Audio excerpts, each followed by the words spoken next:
A'udzubillahi minasyaitonir rajim. Bismillahirrahmanirrahim. Assalamualaikum warahmatullahi wabarakatuh. Assalamualaikum warahmatullahi wabarakatuh.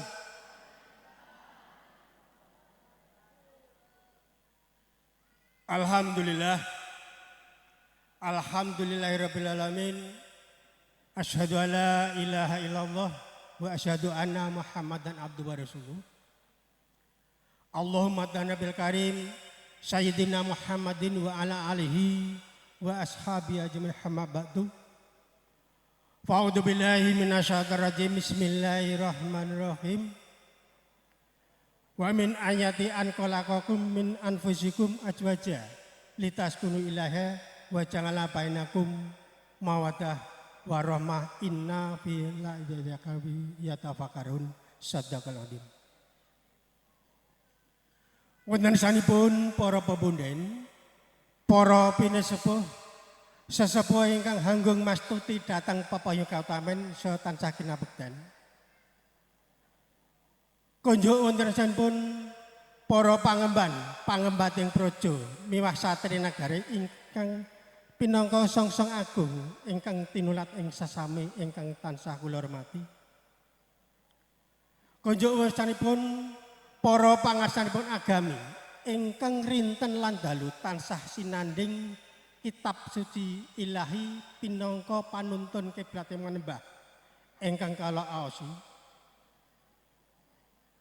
Ugi kunjuk wontenipun para tamu kakungsa putri ingkang tansah sinuba teng pakurmatan. Mliginipun panjenenganipun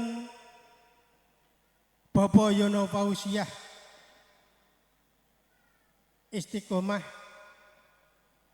ingkang saestu kula ausi. Ugi dumateng para muda tumaruna ingkang kala tresnani. Sewu nyuwun pangapunten bilih kula kepareng amiya ing swasana gempil kamardikan panjenengan sami awet ing mriki kawula piniji saking penyanipun Bapak Widadi menapa dene Ibu Endang Sumiati saking Sawahan Jogoprayan Gantiwarna Kabupaten Klaten ingkang menika kula pinangka talang atur kunjuk wonten sanipun panjenenganipun Bapak Yono Fauziah Istiqomah ugi panjenenganipun Bapak Yulianto menapa dene Ibu Yuliana ingkang kula aosi kepareng saderengipun sumangga nuwun kula dherekaken ngunjukaken raos puja menapa dene puji syukur wonten ngarsanipun Allah Subhanahu wa taala ingkang menika wekdal kula panjenengan sami tasih pinaringan kesehatan kerahmatan saengga wonten ing rahina punika kula panjenengan sami saged makempal wonten gedung ing mriki kanthi manggih rahayu wilujeng mboten wonten alangan rubeda satunggal punapa. Amin Allahumma amin. Dumateng para pinasepuh, para tamu kakungsa putra ingkang tansah khormatan. Sepisan penyanipun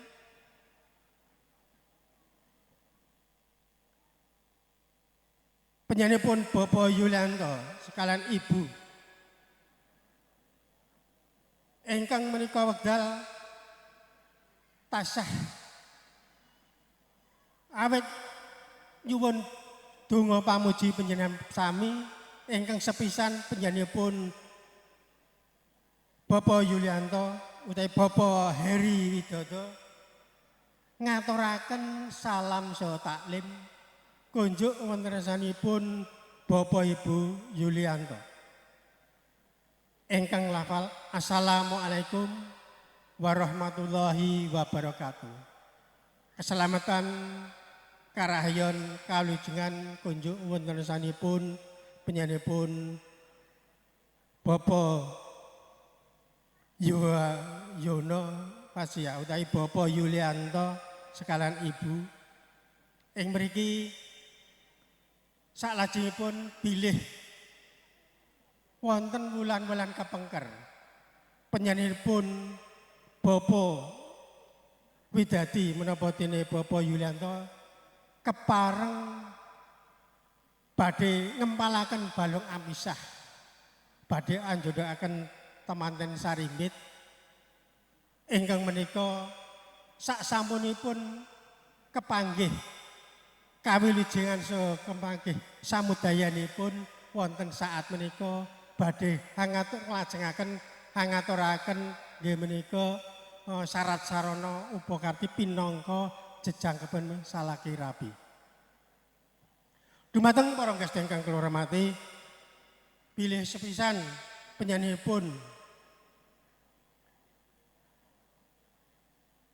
Bapak Widadi hangaturaken pisang setangkep pinangka penglamaripun temanten konjuk wonten sanipun penyanipun Bapak Yulianto keparengahan nampi mugi saestu penyanipun temanten sarimbit anggenipun ngebrul wonten bebriyan enggal tansah pinaringan wilujenging samudayanipun.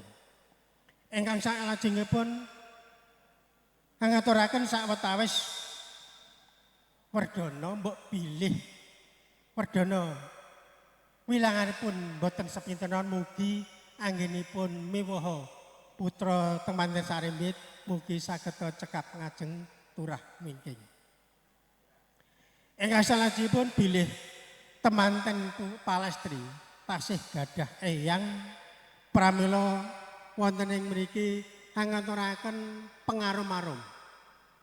Mboten sanes temanten sarimbit nyuwun donga pangestunipun keng eyang mugi anggenipun ngebyur wontenipun bebrayan enggal tansah kalis ing sambikala mboten wonten alangan rubeda satunggal punapa. Ugi dumateng para sedherek tansah krematan kunjuk wontenipun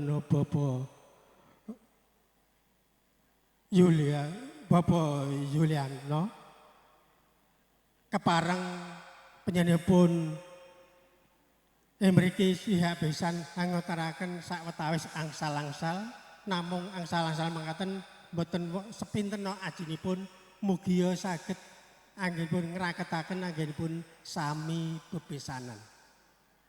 Dumateng para sedherek tansah kremati boten kathah anggen kawula matur ingkang pungkasan mbok bilih sak mangke penyanipun pihak besan kepareng wonten dinten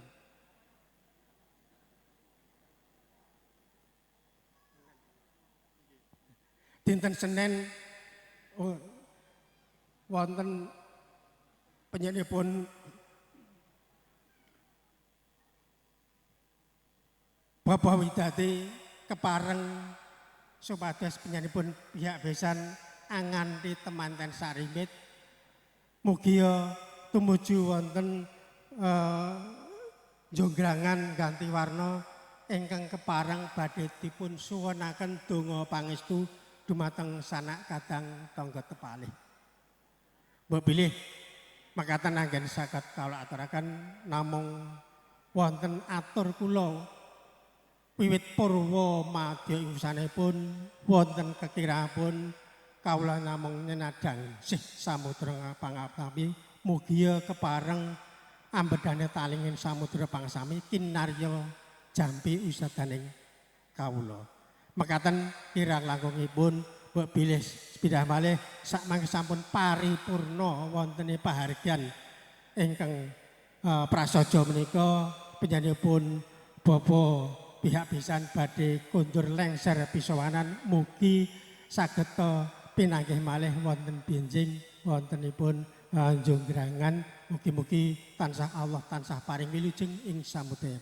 Mekaten bila walidayah walidayah wassalamualaikum warahmatullahi wabarakatuh.